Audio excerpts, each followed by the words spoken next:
সাদা মেঘের ভেলা অথবা নীল আকাশ, বৃষ্টি ভেজা সকাল কিংবা সন্ধ্যা, এসব কিছুই আমি চাই না।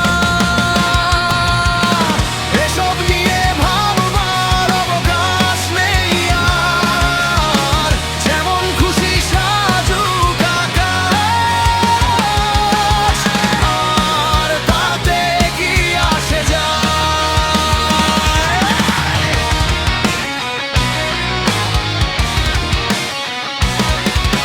দিল ভরা শাপলা অথবা পদ্ম থাকুক না ফোটে, আমার কি যায় আসে তাতে। নৌকা করে সেখানে ঘুরতে আমার বয়ে গেছে গাছে গাছে